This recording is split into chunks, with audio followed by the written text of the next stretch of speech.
Good afternoon, everyone, and it's a pleasure meeting you all here in this panel. I'm going to introduce myself quickly. I'm Elgebeely, founder of Talents Arena.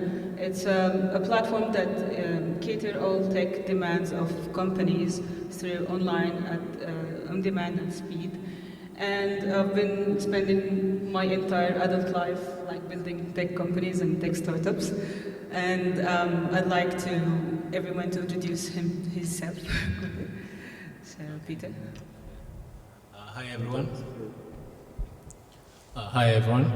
My name is Peter Thiga, business developer and analyst at Kwara Limited. Can you just go? No, raise your voice. Okay. Oh, yeah. Again, my name is Peter Thiga.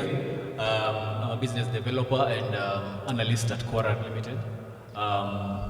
Yes, at Kwara we deal with fintech. We mostly incorporate circles. We just provide a link between circles and customers. Yeah, and I'm glad to be here. Thank you. Good afternoon, everyone. It's very hard to talk after lunch, but my name is Leul Girma. I'm the Chief Operating Officer for Gebeya. Gebeya is a talent freelancer marketplace company, which is a Pan-African company. If you guys know Upwork or TopTal or Freelance.com, we are the Africa of that. So we pretty much connect freelance developers or digital marketing, content creators, pretty much freelancers with employers. So we have a freelance platform, which is online on mobile app and also a web app. That's what we do. We are online. Thank you. Thank you very much. My name is Aphrodice Mutangana. I'm the Deputy CEO and COO at Digital Africa. Digital Africa was launched in 2018. It's a 130 million euros initiative with the aim of equipping digital tech African entrepreneurs with capabilities to scale and to design groundbreaking innovations for the real economy. And we focus on three things. One is to equip the high impact digitally enabled startups. The second is to source African and global finance. And the last one, we are developing recommendations and policies to advance the Made in Africa innovation tech. Thank you very much. Good afternoon, everyone. The name is Tatenda Furusa. I'm a co-founder in ImaliPay. ImaliPay is a Pan-African fintech startup operating in 3 countries, Kenya, Nigeria, South Africa. We got going late 2020. And yeah, basically what we are is a one-stop shop financial services platform that avails different types of financial services to gig economy workers or freelancers across the continent. Today we boast over 11 partnerships with the likes of Bolt, Glovo, Swivel, and the likes, where we provide their drivers or riders access to financial services such as buy now, pay later, savings, insurance, and other value adds that keep their gig moving. And most importantly, other solutions that provide a safety net towards their work. Yeah, very excited to be here and look forward to the panel. Okay, thank you. So in the past 3 years, we have witnessing a major shift in the employment history. We have seen 70% of jobs are moving to be tech-enabled or tech jobs. We have a remote workforce after the COVID. We have an outbursting Gen Z talents in the African scene. We have an unresting financial setup in the region. So I'll start actually with Peter from Zoho. So you as a global enterprise and basically operating in Africa, how you have seen this affecting your operations, your growth, and what are you saying at the moment? Okay, just to mention, in the year 2020 alone, we've had 16 million new users. That's a 59% increase in users from 2019 to 2020. So we're seeing a huge impact when it comes now to operations, and specifically moving from working from home. More and more companies are forcing people, or not even forcing, they are allowing people to work from home. The fact that Zoho integrates all its softwares, allowing everyone, for example, if it's HR is able to monitor and feel what is happening, if it's sales, if it's marketing, if it's everything, Zoho is able to integrate and provide to its clients.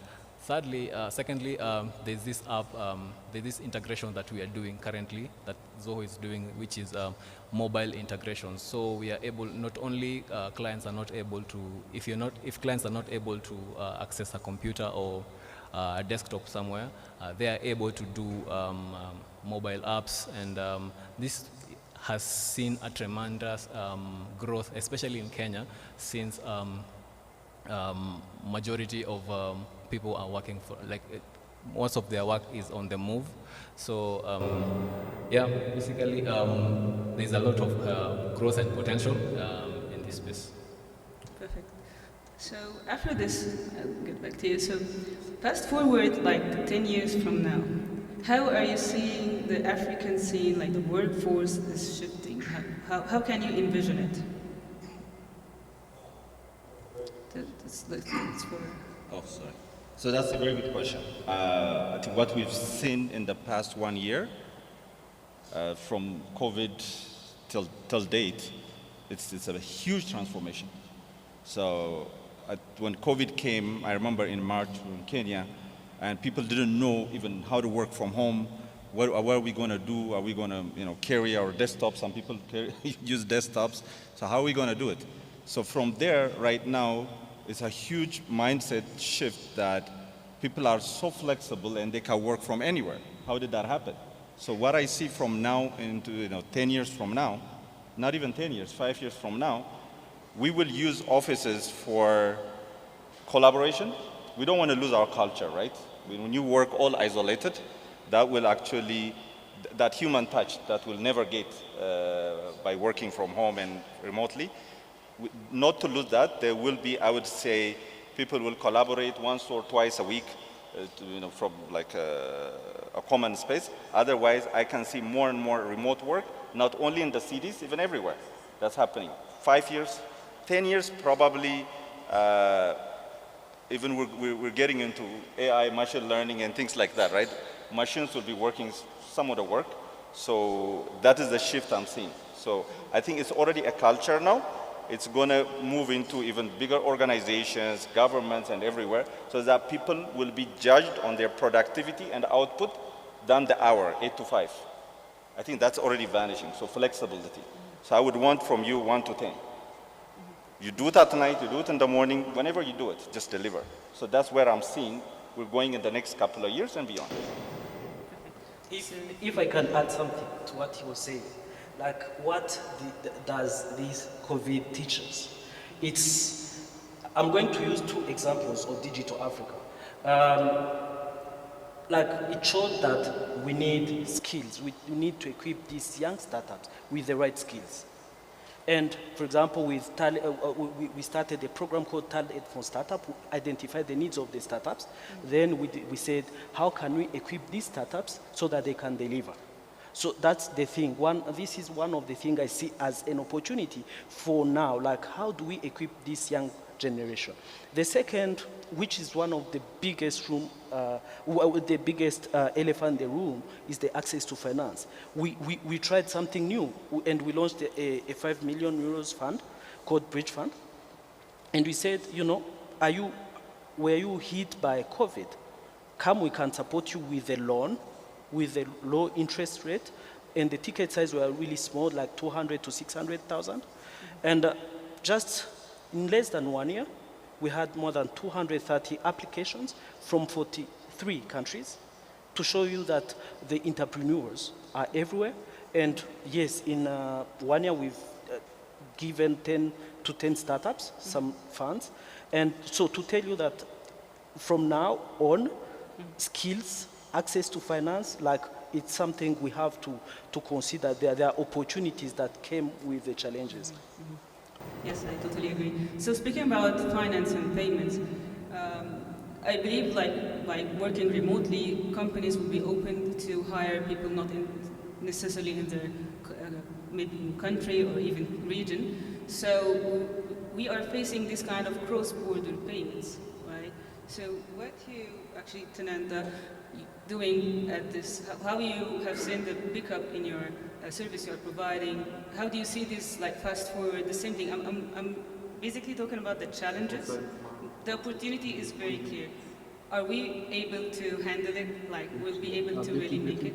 So, what? Yeah, thank you. So I think the way we see it at ImaliPay and in our world or in our universe, gig workers, and you said whether it's youth or those who are more advanced in the gig economy, is that yes, access to start up and start my gig is super important, but maintaining profession and living in the gig economy is also important. As you know, unemployment is super high in most African countries. Average ages are 18 to 20, and there'll be over 80 million gig workers in Africa by 2030, according to MasterCard Foundation. And where we're looking at it and saying, how do we help you keep your gig moving by providing working capital in the form of products? So right now, a Bolt driver in Nairobi or in Lagos can go pour for fuel or gas and then pay us later. And they need that bridge financing day to day or week to week to keep moving and earn more income.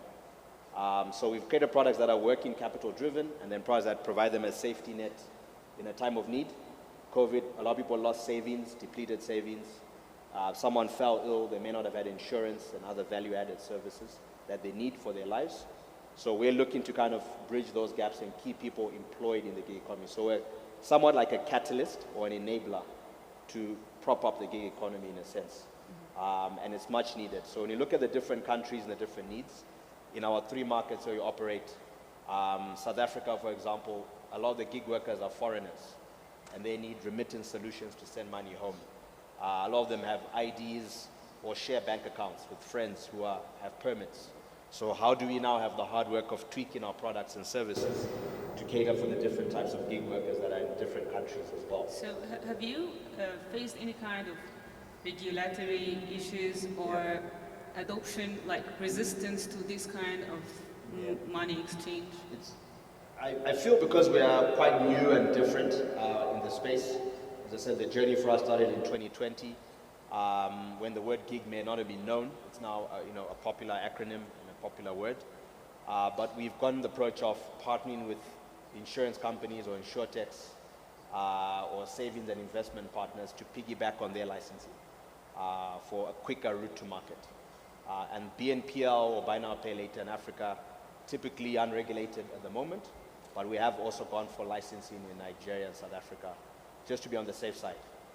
So it's kind of a hybrid approach depending on the country and the market that we're in. Not too difficult, but it's led to us starting maybe with one use case in Kenya that works, that gets us going, while adding other different use cases as per requirement and as per the regulatory environment in that country.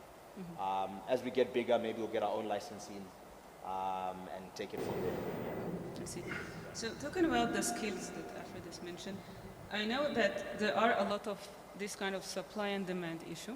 We have a lot of companies looking for talents. They have a lot of vacancies, and we have a lot of people who are looking for jobs and unemployed. And I believe there is kind of a mismatch between them, that either the skills level are not on the same bar of the companies, and added to this, maybe we need kind of a workforce catalyst to make these people come on board together. So this is kind of an open question to Leul or Aphrodice, anyone would like to add to it? I think that's the biggest challenge right now. The demand and supply. The demand is growing. As you can see, the startups are growing. There are multinationals coming in. Recently, but a couple of years ago, Microsoft also came and set up a dev shop in Kenya and Nigeria.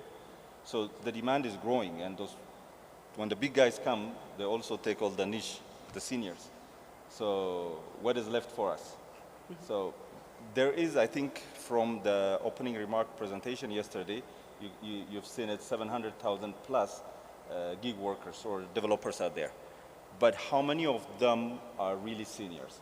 The challenge we see in Gebeya is that I think within 1 year since we launched our app, beginning of last year, over 10,000 applicants organically came and applied to be just a gig worker on our platform.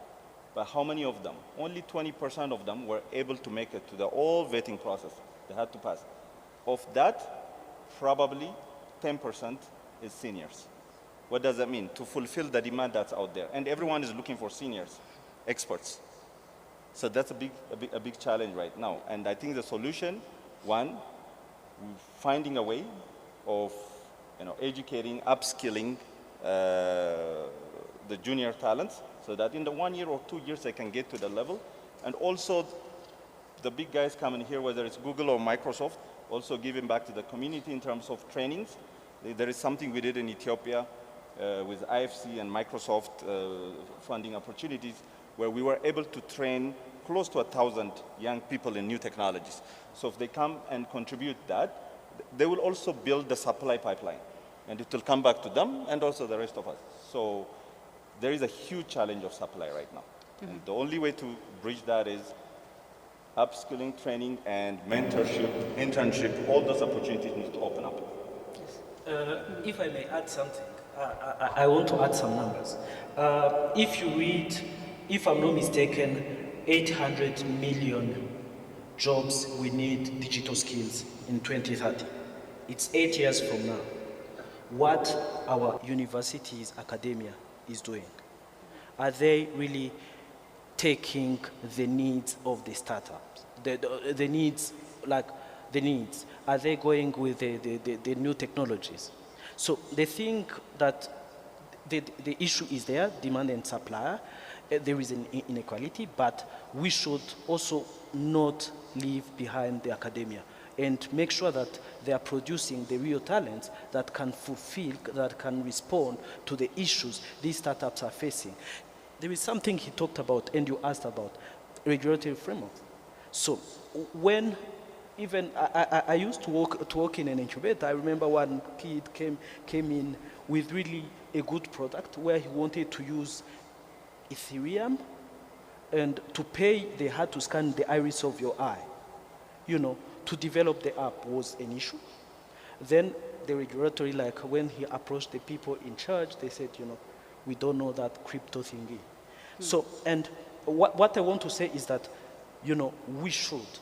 It's our responsibility today as the startups, as the organization, to see how we can make sure that we are upskilling, we are giving the right skills needed to the market. Okay, Peter. Yes, just to add on what my panelists have said, I am of the same opinion that we need to upscale these skills, we need to upscale our people. I also feel like we should start quite early when it comes to tech skills. For example, here in Kenya, the government has started an initiative where children as young as kindergarten were introduced to these tech skills. So I think it's very fundamental to start early and build these skills, and so that they can be able to know what is required, what is the gap in the market, what is required, so that by the time they are maybe university, they are able to fill these gaps. Additionally, when it comes to funding, I feel we need to provide more of a structure where we're not just providing, we're just not capital raising or providing mergers and acquisition or just funding the companies. We need to provide a structure where individuals can be able to be taken through training, whether it's legal, whether it's presentation skills, how you approach investors, how you package yourself, so that we can be able, as much as we are focusing on the technical skills, which is the tech part, we also need to form other structures that will provide us with that fundamental basis to ensure success. Yeah, I think also an important component that as we talk about upskilling freelancers, developers, designers, or startups, small businesses as well. There's also financial literacy and education. I think it's super important to know how to handle your finances, where to appropriately use the money to grow your business, how to manage your books. So all these tools and ways of working, both digital and apps, is super important. We understand where they're spending their money, how they're receiving the money, is super key to enable people to be more economically empowered. So I think that's super important, not only in startups, but also in those micro entrepreneurs who work on Gebeya and other platforms, to also know how to handle money and how to keep it, save it, grow it, invest it, so that they have a longer, more fulfilling career. Because it's one thing just giving cash, but if it's not backed up with some sort of training before around, and education around how to use it, how to grow it, then we're defeating the purpose. Yes, I totally agree. You know, there is a cool app called Thunder. It's launched from Egypt, and they were just in YC. Yeah, they are keeping like streaming a lot of content about financial literacy and all of this stuff to encourage youth in investing as minimum as like $1 to learn how to get stocks and get into this kind of business. So I totally agree with you. Okay, so there is my internal fear about this. There is a good book called 2030. It's a nice book. It was talking about Africa, and that Africa is the biggest emerging market in the next 10 years, and that for every child being born in US, there are 10 born in Africa, and this is much more than China and India at the moment. So this is huge, and we are seeing a lot of money being poured into this region. There is a lot of investment, ideas, entrepreneurs, and all of this stuff. So there is a huge opportunity window opened. My fear is, will we be able to handle this opportunity window? Because when I see the tech scene or the workforce scene in Africa, I feel it's segregated. Everyone is working on his own. There is no one umbrella that's making this region very attractive and like sustainable for this growth. There is a burst of innovation every now and then, but there is no like an accumulative curve of growth. So this is also an open question. So maybe Leul, if you would like to start. Yeah. As you said, it's a new thing. And come 2030, as I always say, I say come 2025. So things are just changing rapidly from year to another. Even in some countries, the Startup Act is just coming up. It was not even there. Protecting startups, protecting freelancers, all these things are not there. So I think government bodies, in terms of regulations, is something that needs to be worked on. So probably the startup community should have a say in most countries and in governments to actually keep enforcing and creating that awareness so that this thing is coming up, so that we are ready for it as we grow. Otherwise, as you said, people might get scared of this environment and go back to the old way, which I don't think we want to do. So I think the regulatory things has to change, and we have to keep working together as startups and as investment companies, to working together and to push this agenda to every government in Africa, probably in a continental body, so that I think there is some sort of framework to support it. If I may add something, I will go somehow macro, okay? To respond to your question, what can be done is to create strong ecosystems. And how do we create strong ecosystems? All the players must be together. Like now, as you can see, if you don't, you have to bring the government on board. They put in place the policies. You bring the private sector to build those infrastructure, to do like what they're supposed to do. Academia, to bring the talents to do that, but also without forgetting the investors who will bring money, who will bring funds. Also to add the DFIs. The DFIs, because sometimes they come with their own agenda and they want to impose you what to do. So if all of them, they go together, they work together to create that strong ecosystems, it's that ecosystem that is going to be the next generation. They're going to put in place whatever, we are looking for, instead of being fragmented. Absolutely. I mean, absolutely. I completely agree. But just to add, you see, this thing, as he has correctly put it, regulations are starting to be put in place. For example, even right here in Kenya, the cyber security laws are being developed as we speak. This is something that comes when things are taking traction, when the industry is gaining traction. So as we have seen since due to the projections that we have by 2030, we are looking at gig economy being one of the mover and shaker of not only Kenya but Africa as well. So I'm not too skeptical on that front.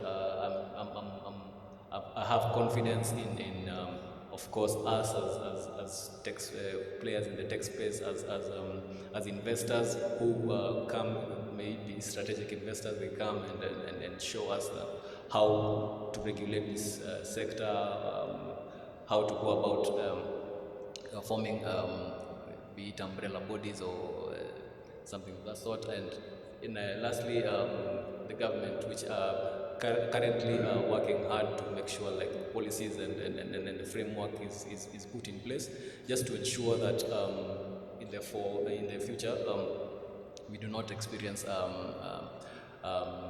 barriers or failures. You want to add something? So there is another thing that crosses my mind every now and then. Will companies change the way they look at jobs? I mean, the traditional way we have looking at work is a 9 to 5 thing. People at the offices, working at the same place for multiple years, and all of this stuff. But now, specifically Gen Z, we have done a survey for full-timers in Tanzania. We had like 90% of the full-timers are doing side hustles, okay? And add to the gig economy as well. So if companies are seeking the full-timers mood, I feel that they will keep like hitting a brick wall because there is no like enough time or talent that they are two lines that are not, they are skilled or someone that's too behind the other. So do you think that companies and actually investors and government should look at work as a different with a different mentality? Like I don't necessarily have like this full building of full timers for every job, for every section. Maybe some core functionalities of the other. I'll be like able to hire someone for 6 months to get something done and then move on to the other one. Especially they are keeping hopping between jobs. So why we are putting too much in forcing them to stay for multiple years while they don't want to. I don't know, this is my impressions about the kind of folks we meet every day. Do you have any concern? Yeah. Sure. If I may start, I think that's what I was trying to point out earlier. So that era is, I can't say it's gone, but it's going. Because right now, all I care, for example, here in Gebeya, all we care is about productivity. Whether you work at midnight or in the morning, yes, we still want to keep the culture of the company, but it's about productivity. If you have clear KPIs that you have to achieve as a company, as long as you deliver that, if I keep pushing you to come at 8 and leave at 5, what if you're sitting down half of the time doing something on social media? You're there, I'm paying you, but there's no output. So yeah, companies, and they're shifting by the way. And I remember, coming out of college in the US, in my first job, I saw this thing called hot desks. People used to come and use some open desks because they work from home. Whenever they want to come, they use it. What is that for? No, these are for people who work from home. Oh, so this is a long time ago. Now this is coming up here in this region. So companies should allow flexible hours, and also, regardless, the side hustle will not stop. Most of our freelancers on our gig, we know that they do too. They are on our platform, they are also on Upworks. They're doing something else. This is the new way of doing things. So I think yes, companies should be flexible. I'm really pro I would call it democracy at workplace. People should be allowed to work within a specific time, but should be measured on their output and the time. What time they come in and what time they leave. I think that's how it should. Whether we would like it or not is changing that way. Yeah. On the other side, the employers should provide all the necessities to those people. Do they have infrastructure? Some of the people, they come to the office because there is no infrastructure available. So if the employer provides all the things, I think, you can measure, like you can measure the productivity, depending on what the person is delivering. But also, it's a win-win or two-way responsibility. Yeah, especially in Africa, a lot of areas that don't have good connectivity, electricity even.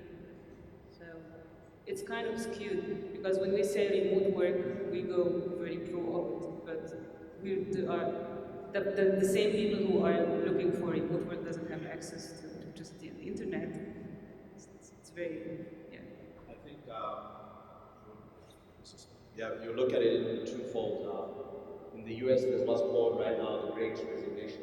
A quarter of the US working population has resigned, either due to poor compensation packages, burnout, or a lack of work-life balance. In Africa, because of the unemployment problem, people need gigs, they need opportunities to make money. But for those working in the offices or white-collar professionals, 9-to-5ers, we are seeing, even as we recruit people, people are now asking that I need to work from home, 3 days a week or full time. As much as an upside, it also needs to be measured and quantified as well. But yeah, that is where the general populace of the workforce will be going. And as you said, in the US, I also lived there way back, and there was always a 4-day work week, where 1 day you work from home. And there was an acronym called ROWE, which is Results Only Work Environment, where you can spend 1 day at home, still working, but then you're measuring your output, and not where you're sitting. As you said, hot desking, etc. So the nature of the labor force in Africa is a bit more different. It already has been informal. The gig space, of course, is those who are going online and connecting and finding gigs through that. But I think we need to find our own unique model. The US model, European model will not potentially be the same continent. So we need to find a hybrid that works and addresses for the population in this region. So Peter would like to add to this. Thank you. So I think we have around 5 minutes or so, and 5 minutes for. Do we have time for Q&A? Okay. So does anyone have any question about the topics we've been discussing so far? Any questions?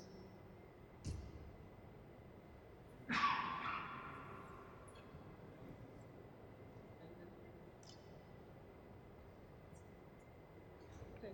So I think we are like in the end of the panel, but I'd like everyone to give some closing remarks about the things about the future of work in Africa, the gig economy, and the subjects and sustainability of having this in place and actually growing massively in the coming years. So, Peter, would you like to give us some closing remarks? Okay, sure. For me, I feel work is being now transformed to task-based as opposed to just sitting in the office and delivering your deliverables. So with that being said, when you're dealing with the Generation Z, there's this trend that we have noticed in the market, and that is the flex for time. Most of them really want to work from home and in short, to work remotely. So we are seeing a rise in, of course, with internet connectivity, with having us a young generation, especially in Africa. There's a lot of skill-based development. People are not placed in one segment. Like, for example, if you're doing financials, you're not really tied down to financials. People are really upscaling their skills, and this is, of course, brought about by availability of online courses as well. So I'd say there's huge potential in the gig economy. Of course, as we continue to the population is increasing as it continues to increase, and unemployment numbers are quite high.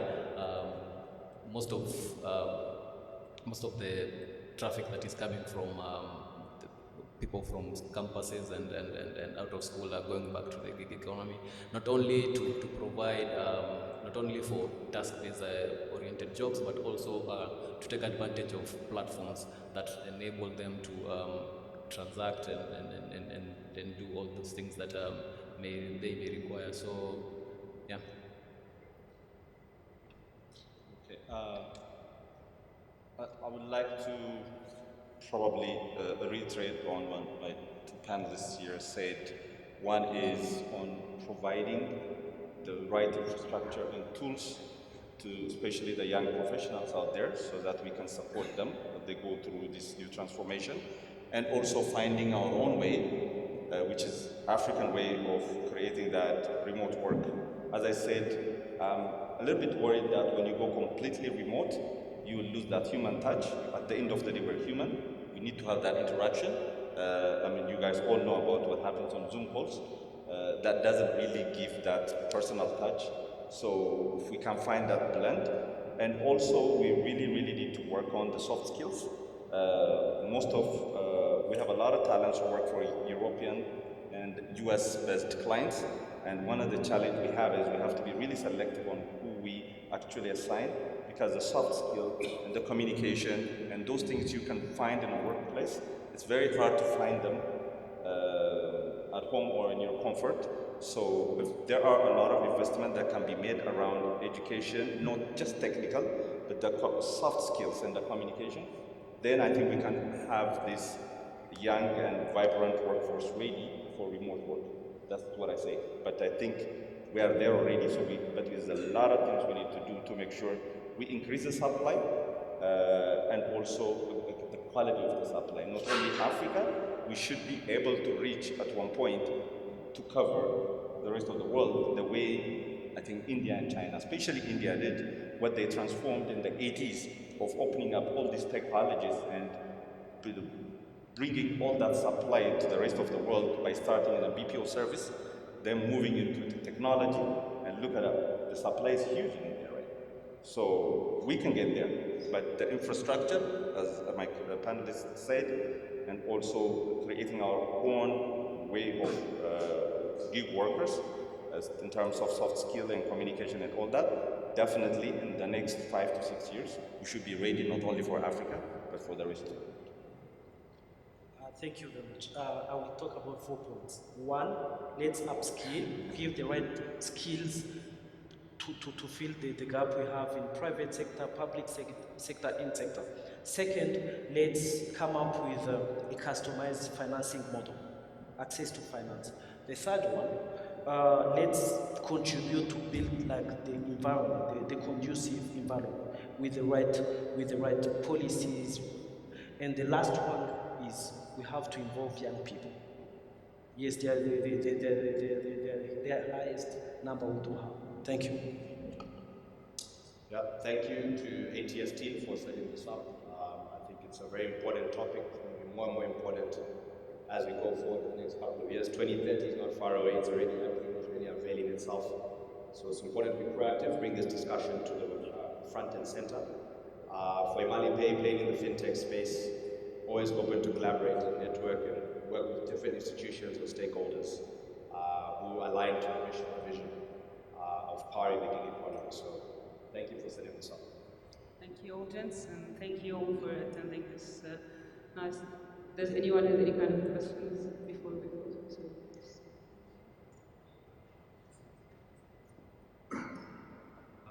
Hi. Thank you for the session. I am Hamad Yasui. I'm from the African Collegiate Programming Competition Championship. And you talked about the shift we are going through and how university should prepare students for 2030 and about the technologies and everything. What we have observed that students with good fundamentals, with good basic knowledge of what they are doing, are usually better to perform their jobs and also learning new technologies.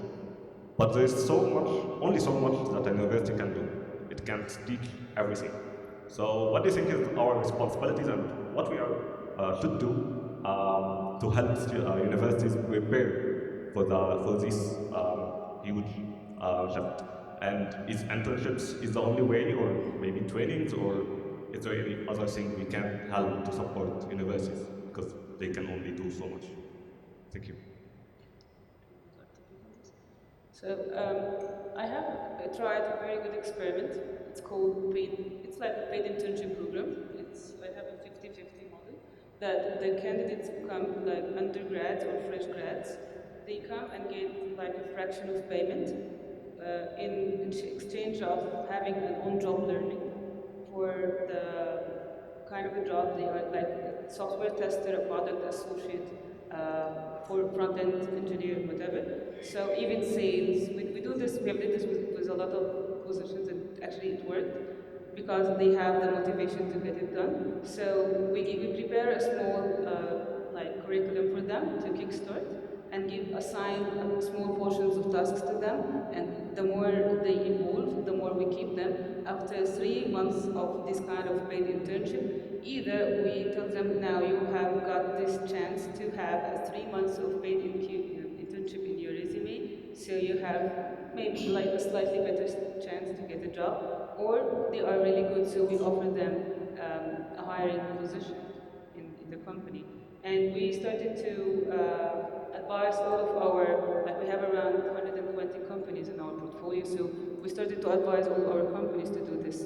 And we try to make this kind of matching between the really talented youth who are very aggressively learning and have very good self-learning skills to join such kind of programs. And it's really picking up so far. It's been really rewarding, and the guys, it's like 100% employment rate after this paid internship programs so far, what we have seen. So this is one of the options on the top of my head that we have experimented for around a year and a half. And maybe there are other options, but what I've seen that companies shy away from, especially after the COVID, from offering internships because it costs them a lot. It costs them the time of the people working, and they don't see a lot of outcome from offering internships. So maybe a paid internship with someone who has a little bit extra skills can make this work. And with some kind of a commitment level, if you don't do it, we let you go. But actually, this kind of what the gents mentioned here of giving back, internship is a pure giving back to the community. And the more companies are not allowing young people to try to work, they will not find the seniors they are looking to hire after a couple of years. So it's like a give and take. It takes two to tango, so we cannot do it like going only for the seniors and not looking to cultivate in the new generations. This is my opinion. Yeah. Yes.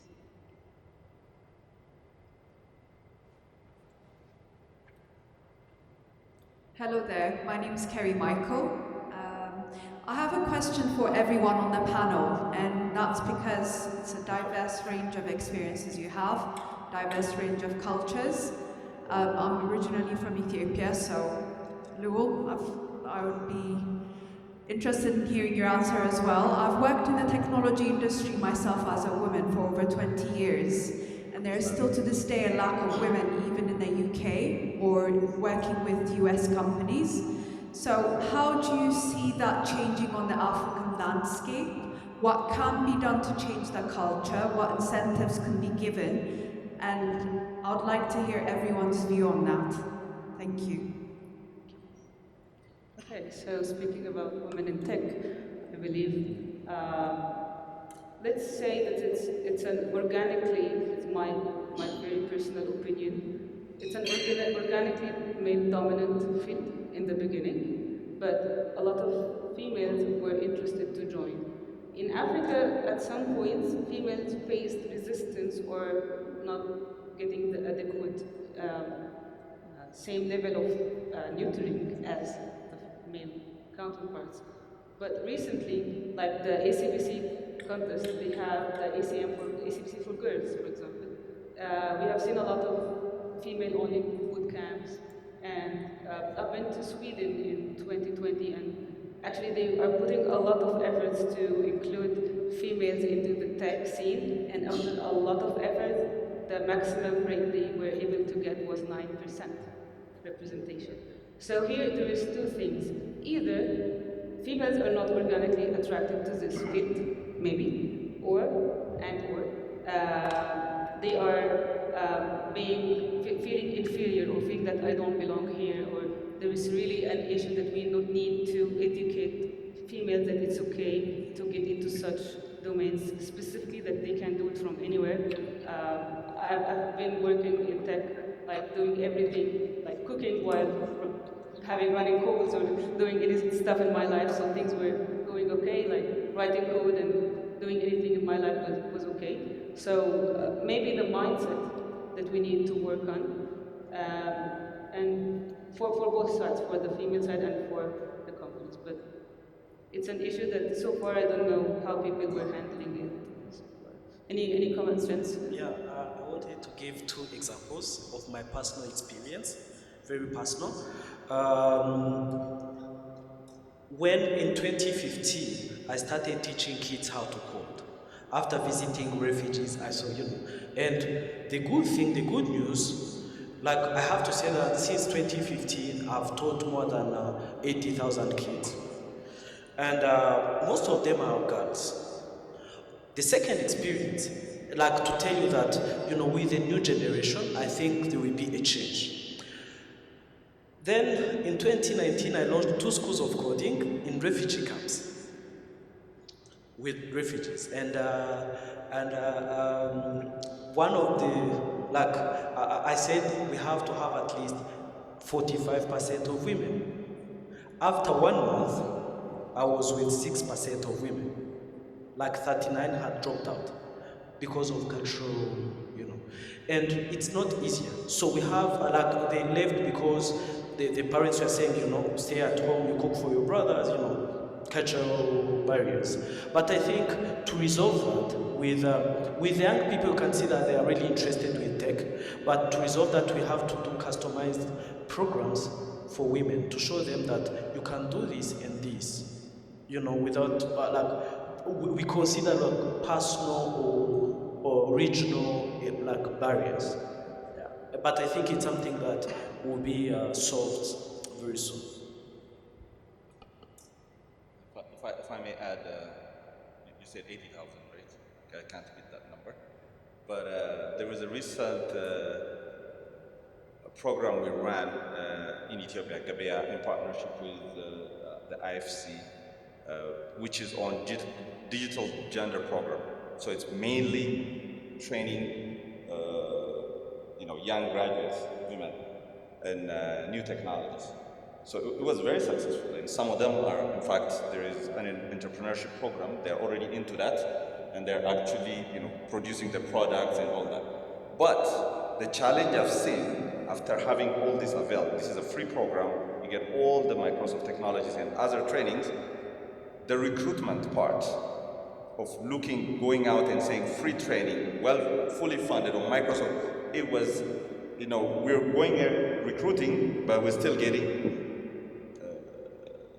male applicants keep coming. So it took us longer to onboard those applicants until we get the required number. I think it was 250 initially, then 500 before. So I think it's a mindset thing. I don't know how you can customize it. You said customizing it. So it's a mindset thing, and I think you should work on it the way you said it from, let's say, elementary or primary education. Now most schools, at least in the cities and in the private schools, they start teaching coding at the early age. So now they know it's not a guy's thing, they can also do it. So I would say it has to start from way at the bottom in the primary school, in the elementary schools. Because even if you avail it, that mindset is still there, saying, this is software engineering. So, but we have to continue to have funding around it, trainings. The output is amazing. The amount of engineers and entrepreneurs we're getting from that, the number is speaking to itself. But yes, there is a challenge. I will not tell you it's not a challenge. to add. What I said by customizing it was, when I started with 45% and after 1 month I had 6, I said, how can I make sure the girls are learning even when they are home? So what we said, you know, the boys can come in the premises, in the class, then we give the girls the machine, the laptop, and the internet, so that when, even if they are home, they can learn. So this is what I'm calling customizing, to make sure that we are providing all the necessaries for the woman or the girl to learn from wherever she is.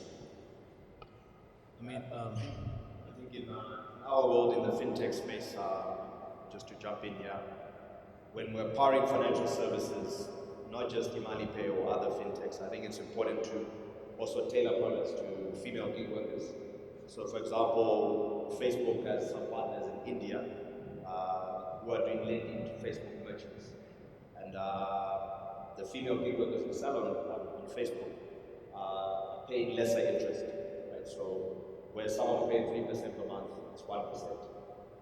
We're also looking at our company to tailor products around insurance, maternity benefit products, income protection loss products, to help at least make it easier and lower the barriers of entry and friction, to keep people in the gig economy, to keep females in the gig economy, and not do a one-size-fits-all. So from our perspective, I think fintech need to be innovative, need to customize, you need to be a bit more deliberate around the product offering to cater towards my segment. We need to do better. There is a very interesting case study in a startup called Remo, where they enabled around, I don't know, 45,000 women in Egypt to do peer-to-peer e-commerce through a very innovative business model, and I think they just raised a good amount of funding, and I guess their case study is very nice. They really enabled a lot of women to join the gig workforce in a very decent and it's included in their lifestyle, so they didn't do any kind of extra effort or moving outside their comfort zone. Things came to them. So I guess you can check out Remore. It's a very nice case study about this. Okay, I think we are done with our panel, but you want to say something, Peter, here too? I mean, yeah. So a mindset issue here. There's this perception that we conducted a market study earlier on this year, and one of the things that were keeping females out of the tech space was the perception of coding is it's astronomical. It's just difficult. So we started to do an experiment at the office. So since we're Zoho partners, there's this system that we call Zoho Flow, and Zoho Flow is just takes the most basic of coding and just place it, and you just create your own system. And apparently at our office it's 60% female and 40% male, and they were able to come up with this and these systems, and they were able to break this notion of programming or tech is too male dominated. And we are seeing now the same females from the office, they are coming up with initiatives that they want to teach, they want to transfer these skills to campus, to high schools and primary.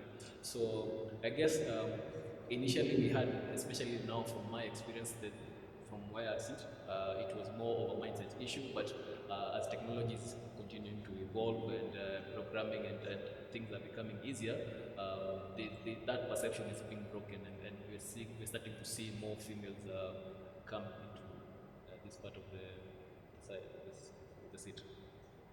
This is very insightful. Okay, thank you everyone, and thank you for attending this panel. Thanks, yes, Andrew.